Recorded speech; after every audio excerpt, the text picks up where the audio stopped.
काके ने भी घरे बिल्ली रख ली तो बिल्ली इन्होंने भाई रोजाना तंग करया करे, कदी वो नुक्कर च हक दिया करे, कदी वो ये भाई उन्होंने छड्डन चला गया, शहर छड्डिया ते बिल्ली तो पहला घर पहुंच गई, फिर उन्होंने लाहौर छड्डिया, वो तो पहला घर पहुंच गई ते उन्होंने छांगा मांगा जंगल च छड्डन चला गया ते उन्होंने छड्ड के आया ते वापसी का राह भुल गया ते घर फोन करके कहता अम्मी बिल्ली घर आ गई है, तेरी अम्मी कहती हाँ, कहना उन्होंने भेज मैंने राह भुल गया। जैसा गाइस देख रहे हैं आप, फिजान भी हमारे साथ आ गया।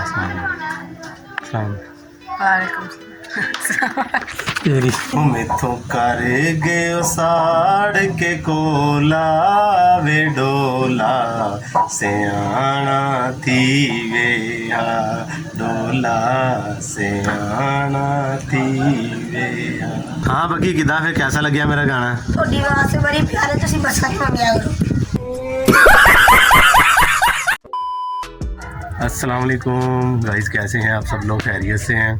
नए व्लॉग के साथ दिन का आगाज़ हमने कर लिया है, तो उम्मीद करता हूं कि आप सब लोग खैरियत से होंगे। तो चलिए गाइस स्टार्ट करते हैं हम अपना आज का ये व्लॉग।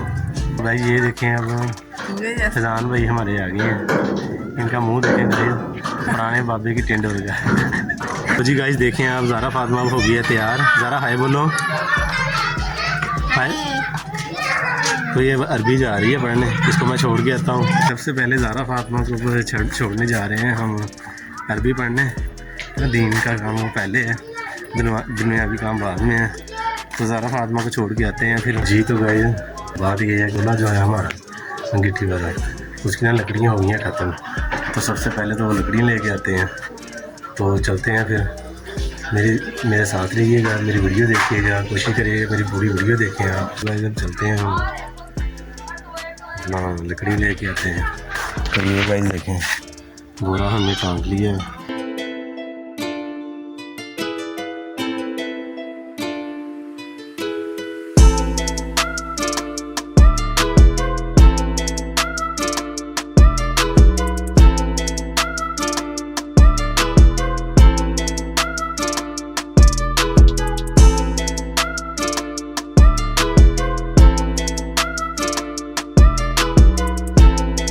जी गाइस लकड़ियाँ मैं लेके आ गया हूँ अब घर।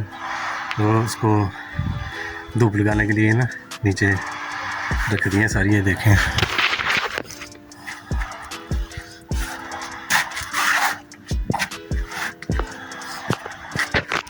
ये ना गाइस थोड़ी सी गीली होती हैं, तो जब एक बार इसको धूप लग जाती है ना तो फिर ये अच्छे तरीके से जलती हैं। तो ये ले आए हैं, अब नहाते हैं, नहा के फ्रेश होते हैं, फिर आपसे करते हैं बात गाइस। तो गाइस फाइनली आपके भाई ने अपना नहा लिया है, ठीक है। नहा के अब इधर कंप्यूटर पे आ गए हैं। अस्सलाम वालेकुम गाइस, क्या हाल है आपका? ठीक है गाइस, उमर भाई भी इधर बैठे हैं। गाइस क्या हाल है? थोड़ा सा काम करते हैं अब और साथ में व्लॉग बनाते हैं। अच्छा गाइस बात ये है कि ये जो हमारे उमर भाई है ना, ये वाले यार, इनको ना मतलब शेर व शायरी का बहुत ज़्यादा शौक़ है, और दूसरा इसको पेंटिंग का बहुत शौक़ है। पेंटिंग करते हैं, मुझसे कहते हैं कि यार मुझे ना स्केच दे दिया करो यूट्यूब से निकाल के, उसकी तरफ देख के मैंने ना अपना पेंटिंग किया करनी है। तो गाइस आने वाली वीडियो में आपको हम दिखाएंगे कि उमर भाई कैसी पेंटिंग करते हैं। बहुत मतलब कि शौक़ होना चाहिए ना, वहाँ शौक़ होता है तो शौक़ के साथ यह चीज़ होती है। वैसे तो उमर भाई का मुँह देख लें। तो जी गाइस बात ये है कि जो उमर भाई है ना वो थोड़े से शर्मीले हैं। जैसे वो मतलब बात होती है ना कि यार लड़की की शादी हो रही है, तो उसके घर वाले उसको कहते हैं कि यार आपकी ना शादी हमने कर देनी है, तो वो जैसे ऐसे शर्मा नहीं जाती, उमर भाई भी ऐसे शर्मा जाते हैं। इसलिए हम उसकी वीडियो नहीं बनाएंगे, जब वो कहेंगे तो फिर हम उसकी वीडियो अपलोड करेंगे। तो इंशाल्लाह वो भी करैक्टर बहुत अच्छे हैं, आपको मज़ा आएगा। ये भाई का तो आपको मज़ा आ रहा है, ये माशाल्लाह चेहरा, मुस्कुराता चेहरा। तो गाइस बात ये है कि ये ना मतलब स्टडी करते हैं। मैंने आपको पिछली वीडियो में भी बताया है कि ये स्टडी करते हैं, तो इसलिए ना ज़्यादा मैंने इनको यही कहा है कि ज़्यादा स्टडी किया करें। तो मतलब फ़न किया करेंगे गाइस, लेकिन थोड़े टाइम के लिए किया करेंगे, मतलब ज़्यादा टाइम के लिए नहीं किया करेंगे। इंशाल्लाह आपको वीडियो का मज़ा आया करेगा। तो गाइस आपसे सिर्फ एक ही बात है कि मेरे चैनल को सब्सक्राइब कर दें, बेल आइकन के बटन को प्रेस कर दें, और हो सके तो दोस्तों के साथ शेयर कीजिएगा। गाइस बात ये है कि हैदर जो है ना, इसने 8वीं के पेपर दिए हैं और माशाल्लाह पास हो गया है। तो पूछते हैं हैदर भाई से कैसे उसके पेपर हुए हैं। क्या उसने पेपर में लिखा है, क्या आया था पेपर, किस चीज़ पे पेपर आया था, सब पूछते हैं। तो जी हैदर भाई, बात ये है कि सबसे पहले तो आपको मुबारक हो, आप पास हो गए हैं। तो बात ये है कि क्या पेपर में कैसे पेपर हुए हैं आपके, ये बताएं आप मुझे। उस्ताद जी मैं कीतियां सी यार छुट्टियां थोड़ियां पेपरों में या पेपरों से पहले? पेपरां तो पहला अच्छा मैनू पता नहीं सी पेपर आ।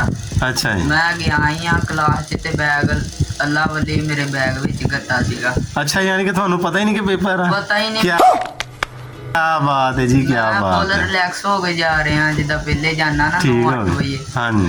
मैं गया क्लास च कहंदे पेपर आ। मैं कहा अच्छा जी, मैं कहा टेंशन लगा दी है, कड्डिया गत्ता मैं बाहर उस्ताद जी पेपर होना क्लास। समझ रहे हो आप?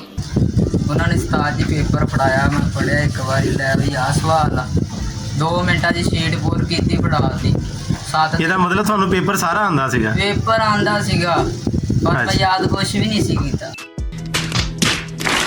ਤੇ ਇਹ ਫਿਰ ਕਿਦਾਂ, ਮਤਲਬ ਯਾਦ ਤੁਸੀਂ ਕੁਝ ਕੀਤਾ ਨਹੀਂ ਸੀ ਤੇ ਤੁਹਾਨੂੰ ਪੇपर ਆਂਦਾ ਸੀ? यही तो मैनू नहीं समझ लग रही। देखा आपने लापरवाही का नतीजा है।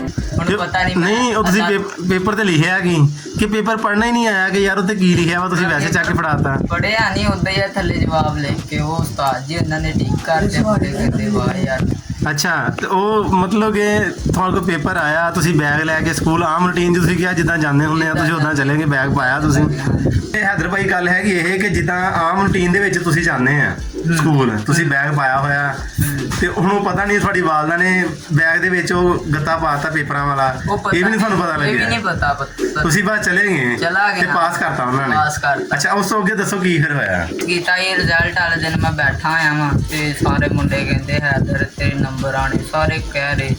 ਯਾਨੀ ਕਿ ਤੁਹਾਨੂੰ ਆਪਣੇ ਆਪ ਤੇ ਤਮਾਜ਼ ਸੀਗਾ, ਤੁਸੀਂ ਇਸ ਕਰਕੇ ਕਹਿ ਰਹੇ ਕਿ ਮੇਰੇ ਨੰਬਰ ਪੂਰੇ ਫਕਰ ਨੇ? ਸੀਗਾ। ਮੈਂ ਕਿਹਾ ਜਿੱਦਾਂ ਪੇਪਰ ਮੈਂ ਕੀਤੇ ਨਾ ਅੱਲਾ ਤਵੱਕਲ, ਹਾਂਜੀ ਉਹਨਾਂ ਨੇ ਰਿਜ਼ਲਟ ਕਾਰਡ ਫੜਾਇਆ ਵਾ ਉਸਤਾਦ ਜੀ ਐਂ ਕਰਕੇ ਖੋਲਿਆ ਵਾ ਅੱਛਾ ਜੀ। ਤੇ ਮਾਸ਼ਾਅੱਲਾ ਇੰਨੇ ਨੰਬਰ 425 ਵਿੱਚ ਉਹਨਾਂ ਨੇ 101 ਨੰਬਰ ਦਿੱਤਾ ਮੈਨੂੰ। ਅੱਛਾ ਇੰਨੇ ਯਾਰ। ਕਲਾਸ ਚ ਕਿਸੇ ਨੇ ਲਏ ਨਹੀਂ। ਯਾਰ ਹੈਦਰ ਭਾਈ ਇਹ ਤਾਂ ਮੈਂ ਕਹਿੰਦਾ ਬੜੀ ਖੁਸ਼ੀ ਦੀ ਖਬਰ ਤੇ ਸੁਣਾਈ ਹੈ, ਤੁਸੀਂ ਇੰਨੇ ਨੰਬਰ ਲੈ ਕਿੱਦਾਂ ਲਏ ਯਾਰ? ਉਸਤਾਦ ਜੀ ਮੈਨੂੰ ਤਾਂ ਇਹ ਸਮਝ ਨਹੀਂ ਆ ਸਮਝ ਲੱਗ ਰਹੀ ਹੈ। ਮੈਨੂੰ ਤਾਂ ਇਹ ਸਮਝ ਨਹੀਂ ਆ ਰਹੀ, ਤੁਸੀਂ ਇੰਨੇ ਨੰਬਰ ਯਾਰ ਲੈ ਲਏ ਯਾਰ, ਇਹ ਕਿੱਦਾਂ ਹੋ ਗਿਆ ਯਾਰ? ਇਹ ਮੈਨੂੰ ਨਹੀਂ ਸਰ ਵੀ ਹੈਰਾਨ ਹੋ ਗਏ, ਕਹਿੰਦੇ ਯਾਰ ਇੰਨੇ ਨੰਬਰ ਅਸੀਂ ਨਹੀਂ ਲਏ। ਤਾਂ ਫਿਰ ਸਟੂਡੈਂਟ ਹੋ ਗਏ ਉਹ ਵੀ 8ਵੀਂ ਦੇ ਵਿੱਚੋਂ, ਨਾ ਤੈਨੂੰ ਪਤਾ ਪੇਪਰ ਤੇਰੇ ਹੈਗੇ ਜਾਂ ਨਹੀਂ, ਬਸ ਹੀ ਆ ਗਏ ਨੰबर। यार ये तो बड़ी खुशी वाली गल है। देखो तो मेहनत का बंदे को ना फल मिलता है गाइस। अब देखें ना हैदर भाई थे यार, ये अल्लाह की करनी होती है। देखें वो तो अपने आम रूटीन से स्कूल जा रहा था, बैग उसने डाला हुआ था, तो उधर गया है तो पता लगा यार आज पेपर भी है। यार मुझे ये चीज़ की समझ नहीं आई हैदर भाई, थोड़ी मैंने एक चीज़ की समझ नहीं आई कि ਮਤਲਬ ਤੁਸੀਂ ਪਹਿਲਾਂ ਸਕੂਲ ਨਹੀਂ ਸੀ ਜਾਂਦੇ, ਯਾਨੀ ਕਿ ਰੂਟੀਨ ਦੇ ਨਾਲ ਤੁਸੀਂ ਸਕੂਲ ਨਹੀਂ ਸੀ ਜਾਂਦੇ ਕਿ ਜਿਹੜਾ ਤੁਹਾਨੂੰ ਪਤਾ ਹੀ ਨਹੀਂ ਸੀ ਕਿ ਵੀ ਅੱਜ ਪੇਪਰ ਵਾ? ਮੈਂ ਸਕੂਲ ਨਾਲ ਉਸਤਾਦ ਜੀ ਹਫਤੇ ਦੇ ਵਿੱਚ ਮੈਂ ਇੱਕ ਦਿਨ ਸਕੂਲ ਜਾਂਦਾ ਸੀ, ਉਹ ਵੀ 9-9:30 ਵਜੇ। ये बाबूराव का स्टाइल है। ਅੱਛਾ ਜੀ। ਉੱਦਾਂ ਹੀ ਬੈਗ ਰੱਖਿਆ, ਬਹਿ ਕੇ ਗੱਲਾਂ ਗੁੱਲਾਂ ਕਰਕੇ ਆ ਗਏ। ਮੈਨੂੰ ਕੀ ਪਤਾ ਹੁੰਦਾ ਸੀ ਪੇਪਰ ਆਇਆ ਨਹੀਂ। ਤੇ ਯਾਰ ਸਾਹਿਬ ਜਿਹੜੇ ਮਾਸਟਰ ਹਜ਼ਰਾਤ ਹੁੰਦੇ ਆ ਹਾਂਜੀ ਰਿਸਪੈਕਟਡ, ਉਹਨਾਂ ਦੀ ਅਸੀਂ ਕਰਦੇ ਹਾਂਜੀ, ਉਹ ਤਾਂ ਫਿਰ ਬਹੁਤ ਪਿਆਰ ਕਰਦੇ ਹੋਣੇ ਆ ਆਪਣਾ ਹੈਦਰ ਭਾਈ ਤੁਹਾਡੇ ਨਾਲ? ਉਹ ਬੜਾ ਪਿਆਰ ਕਰਦੇ ਆ। अबे साले तब ਸਾਡਾ ਸੋਟੀਆਂ ਮਾਰਦੇ ਆ ਖਿੱਚ ਖਿੱਚ ਕੇ। ਅੱਛਾ ਜੀ। ਫਿਰ ਕਹਿਣਗੇ ਬੱਚੇ ਵਰਗਾ ਪੂਰੇ ਸਕੂਲ 'ਚ ਬੱਚਾ ਨਹੀਂ ਹੈਗਾ। यानी कि 10 रोटियां खा लेता है बच्चा। ਖਾ ਲੈਂਦਾ ਹੈ। क्या बात है जी, क्या बात है जी। गाइस देखा आपने, हैदर ने माशाल्लाह पूरी मेहनत की थी, पेपर दिए थे। अरे कहना क्या चाहते हो? 425 में से 101 नंबर। 425 में से 101 नंबर लिए है माशाल्लाह। ठीक है यार, लड़के इतने ही लेते हैं भाई, ये लड़कियां थोड़ी हैं मतलब कि 425 में से 424 आ गए तो फिर होने लगी। नहीं, लड़के हैं हम, 425 में से 101 आ गए हैं, इतनी बहुत बात है यार जी। तो गाइज बग्गी भाई आ गए हैं। बग्गी भाई जो है ना अपने, हाँ नाम है इसका, तो इसको भी सिंगिंग का शौक है, तो चलिए आपको भी इसका भी गाना सुनवाते हैं। गाइस कैसे हैं आप लोग? खैरियत से हैं? उम्मीद करता हूँ आप लोग खैरियत से होंगे। देखिए कि जैसा कि आप जानते हैं हमने लोग बनाना शुरू किया है नवा हमारे चैनल को सब्सक्राइब करें करें, बिल लाइक करें करें, तो हम गाना सुने। शाबाश बेटा, बहुत बढ़िया मुन्ना। चिट्टा चोला सी में दर्जी नहीं भूलेंदा ढोले दी मर्जी। तो भाई फैजान भी अब आ गया है हमारे पास। अब फैजान आ गया है, अब हैदर चला गया है, तो मिलिए फैजान से। फैजान हाय बोलो। अस्सलाम वालेकुम गाइस। ज़ारा भी मेरे पास खड़ी है। ज़ारा हाय बोलो। हाय गाइस, अस्सलाम वालेकुम। ये ताबिश भाई हैं हमारे। हेलो यार, जान है बग्गी का तो आपको पता ही है, ये आज सिंगर बना हुआ है जी। तो गाइस फाइनली अब बात ये है कि पंडाल लग गया है। वो पीछे देखें आप, गंजा बैठा देख लिया आपने। आपको पता ही है हैदर भाई है हमारे, ये हैं अपने फैजान भाई, कासिम भाई, दानिश भाई हाय बोल दें गाइस को। मतलब शाम को जब दुकान बंद करनी होती है ना, महफिल लग जाती है गाइस, तो दिखाते हैं क्या बातें होती हैं क्या नहीं होती। भाई उमर ने भी एक फैमिली को चित्र खा ले। क्यों? ਉਹਨਾਂ ਨੂੰ ਪੁੱਛਣ ਦੇ ਸਿੰਧ ਬਾਹਰ ਕਿੱਥੇ, ਉਹ ਕਹਿੰਦਾ ਨਹੀਂ ਉਹ ਤਾਂ ਸਿੰਧ ਆ। ਭਾਈ ਉਮਰ ਦਾ ਭਾਈ ਕੁੱਬਾ ਸੀਗਾ ਤੇ ਇੰਜ ਕਰਕੇ ਸੈਲਫੀ ਖਿੱਚਦੇ ਆ। ਭਾਈ ਨੇ 20 ਲੱਖ ਦੀ ਕਮੇਟੀ ਪਾਈ, ਇਹਨਾਂ ਨੂੰ ਬਾਹਰ ਜਾਣ ਦਾ ਬਹੁਤ ਸ਼ੌਕ ਸੀਗਾ। ਇਹਨਾਂ ਨੂੰ ਪਤਾ ਨਹੀਂ ਸੀ ਕਿੱਦਾਂ ਜਾਈਦਾ, ਕਮੇਟੀ ਨਿਕਲੀ ਤੇ ਦੱਥੀਆਂ ਫੜ ਕੇ ਲਾੜੀ ਅੱਡੇ ਤੇ ਫਿਰਦੇ। ਮੂੰਹ ਦੇ ਕਢਾਈ ਵਾਲਾ ਪੈਂਪਰ ਹੁੰਦਾ, ਉਹ ਦੇਖੋ ਸ਼ਰਾਬ ਨਾਲ ਰਸ ਖਾਦੇ ਹੁੰਦੇ। ਡਾਕਟਰ ਨੂੰ ਕਹਿੰਦਾ ਆ ਕਿਹੜੀ ਕੰਪਨੀ ਦੀ ਨਕਲੀ ਲਾਈ ਆ। ਗੱਠ ਚ ਵੜ ਕੇ ਦੂਸਰੇ ਗੱਠ ਚ ਨਿਕਲ, ਕਹਿੰਦਾ ਪਹਿਲੀ ਸਟੇਜ ਪਾਰ ਹੋ ਗਈ। ਇਹਦਾ ਇੱਕ ਭਰਾ ਕੁੱਬਾ ਸੀਗਾ ਤੇ ਇਹਨਾਂ ਨੇ ਉਹਦੇ ਵਾਸਤੇ ਥੱਲੇ ਐਲਸੀਡੀ ਲਵਾਈ ਦਾ ਦੇਖਣ ਦੇ। ਭਲਵੰਡੀ ਦੇ ਸੀਗੇ, ਕੋਈ ਪਲੇਟ ਨਹੀਂ ਸੀ, ਇਹਦਾ ਭਰਾ ਕੁੱਬਾ ਜੀ ਉਹਨੂੰ ਸਿੱਧਾ ਕਰ ਕਹਿੰਦਾ ਇੱਥੇ ਪਾ ਦੋ। ਇਹਦੇ ਅੱਬੇ ਨਾਲ ਭਾਈ ਆਪਣੀ ਲੜਾਈ ਹੋਈ, ਉੱਤੇ ਜਾ ਕੇ ਦੁਆ ਮੰਗਦੇ ਅੱਲਾ ਮਰ ਜਾਵੇ। ਇਹਦੀ ਅੰਮੀ ਕਹਿੰਦੀ ਥੱਲੇ ਆਇਆ ਤੇਰਾ ਅੱਬਾ ਮਰ ਗਿਆ। ਜਿਹਦਾ ਭਰਾ ਕੁੱਬਾ ਸੀਗਾ ਤੇ ਸਕੂਲ ਜਾਂਦਾ ਸੀਗਾ, ਉਹਨਾਂ ਦਾ ਹੈਡ ਮਾਸਟਰ ਸਾਰੇ ਨਿਆਣਿਆਂ ਕਹਿੰਦਾ ਸੀ ਕਾਨ ਫੜ ਲਓ, ਤੇ ਭਰਾ ਕਹਿੰਦਾ ਸਿੱਧਾ ਹੋਇਆ। ਡੈਡੀ ਜਾ ਰਹੀ ਅੱਗੋਂ, ਉਹਨੂੰ ਕਹਿੰਦਾ ਭਾਈ ਸਟੈਂਡ ਚੱਕ ਲਾਓ ਵੀ, ਅੱਗੋਂ ਇਹਦੇ ਵਰਗਾ ਹੀ ਕਹਿੰਦਾ ਆਪ ਸਿਆਣੀ ਹੱਤੀ ਆ ਕੇ ਚੱਕ। ਆ ਘਰੇ ਭਾਈ ਰੋਂਦਾ ਆਇਆ, ਅੱਛਾ ਜੀ। ਕਹਿੰਦਾ ਅੰਮੀ ਮੈਨੂੰ ਕੁੱਤੇ ਨੇ ਵੱਢ ਲਿਆ। ਤੇ ਕਹਿੰਦੀ ਓਏ ਪੁੱਤ ਕੁੱਤਾ ਬਚ ਗਏ। ਇਹਨੇ ਵੀ ਕੁੱਤਾ ਰੱਖਿਆ ਹੋਇਆ ਸੀਗਾ ਤੇ ਉਹਨੂੰ ਕੁਛ ਨਹੀਂ ਸੀ ਪਾਉਂਦਾ। ਉਹ ਨਾਲ ਜਾ ਕੇ ਕੁੱਤੇ ਨਾਲ ਮਿਲਿਆ, ਲੱਗ ਗਿਆ। ਕਹਿੰਦਾ ਤੇਰਾ ਉਸਤਾਦ ਤੇਰਾ ਮਾਲਕ ਕਿੱਦਾਂ ਵਾ? ਉਹਨਾਂ ਦਾ ਨਾਲ ਦੇ ਦਾ ਕੁੱਤਾ ਕਹਿੰਦਾ ਬਹੁਤ ਚੰਗਾ। ਕਹਿੰਦਾ ਤੂੰ ਆਪਣੇ ਮਾਲਕ ਦੀ ਸੁਣਾ। ਕਹਿੰਦਾ ਛੱਡ ਯਾਰ, ਉਹ ਬੜਾ ਕੁੱਤਾ ਬੰਦਾ ਵਾ। ਆ ਵੀ ਇਲੈਕਸ਼ਨ ਲੜਨ ਗਿਆ ਤੇ ਬਾਕਸਿੰਗ ਵਾਲੇ ਗਲਵਜ਼ ਪਾਏ। ਇਹਦਾ ਮੂੰਹ ਵੇਖ ਲਓ, ਆਨਲਾਈਨ ਲਾਂਤ ਪਾਈ ਹੁੰਦੀ। ਡੀ ਗਰਾਉਂਡ ਗੱਛੇ ਵੇਚਦੇ ਆ, ਮਾਖੂ ਵਾਲੀ ਗੱਜੇ ਹੁੰਦੀ। ਕੰਨ ਤੇ ਜਰਾਬਾ ਪਾ ਕੇ ਨਾ ਮੈਂ ਲੀਲਾ ਕਹੋ, ਜਰਾਬਾ ਛੋਟੀਆਂ ਨਿਕਲ ਆਈਆਂ, ਲੋਕਾਂ ਨੇ ਕੁੱਤਾ ਕਹਿਣਾ ਸ਼ੁਰੂ ਕਰਤਾ। ਮੂੰਹ ਵੇਖੋ ਛੋਟੇ ਕੰਨਾਂ ਵਾਲੀ ਬੱਕਰੀ ਹੁੰਦੀ। ਮੂੰਹ ਵੇਖੋ ਜਹਾਜ਼ 'ਚ ਰੇਤਾ ਸਿੱਟੀ ਹੁੰਦੀ। ਉਹਦੀ ਜੋ ਸਿਰ ਬਾਹਰ ਕੱਢਿਆ ਹੁੰਦਾ। ਬੈਠਾ ਹੈ ਪਾਇਲਟ ਨੂੰ ਜਾ ਕੇ ਕਹਿ ਰਿਹਾ, ਕਹਿੰਦਾ ਯਾਰ ਆ ਗਲੀ ਬੰਦ, ਅਗਲੀ ਗਲੀ ਪਾ। ਫਿਰ ਵੀ ਨਵਾਂ ਜਹਾਜ਼ 'ਚ ਬਹਿ ਗਿਆ ਤੇ ਵਾਸ਼ਰੂਮ ਦੇ ਵਿੱਚ ਕੋਈ ਹੈਗਾ ਸੀਗਾ, ਇਹਨੇ ਭਾਈ ਦਰਵਾਜ਼ਾ ਖੋਲਿਆ, ਉਹਦੇ ਪਿਸ਼ਾਬ ਕਰਨ ਲੱਗ ਰਿਹਾ। ਅੰਗਰੇਜ਼ਣੀ ਆਈ, ਕਹਿੰਦੀ ਨੌਨਸੈਂਸ। ਕਹਿੰਦਾ ਨੌਨਸੈਂਸ ਨੂੰ ਛੱਡ, ਬਾਜੀ ਤੇ ਧਾਰ ਵੇ ਕਿੱਡੀ ਲੰਬੀ। ਕਾਕੇ ਨੇ ਵੀ ਘਰੇ ਬਿੱਲੀ ਰੱਖ ਲਈ ਤੇ ਬਿੱਲੀ ਇਹਨਾਂ ਨੂੰ ਭਾਈ ਰੋਜ਼ਾਨਾ ਤੰਗ ਕਰਿਆ ਕਰੇ, ਕਦੀ ਉਹ ਨੁੱਕਰ 'ਚ ਹੱਗਦਿਆ ਕਰੇ, ਕਦੀ ਉਹ। ਇਹ ਭਾਈ ਉਹਨੂੰ ਛੱਡਣ ਚਲਾ ਗਿਆ, ਸ਼ਹਿਰ ਛੱਡਿਆ ਤੇ ਉਹ ਬਿੱਲੀ ਇਹ ਤੋਂ ਪਹਿਲਾਂ ਘਰ ਪਹੁੰਚ ਗਈ।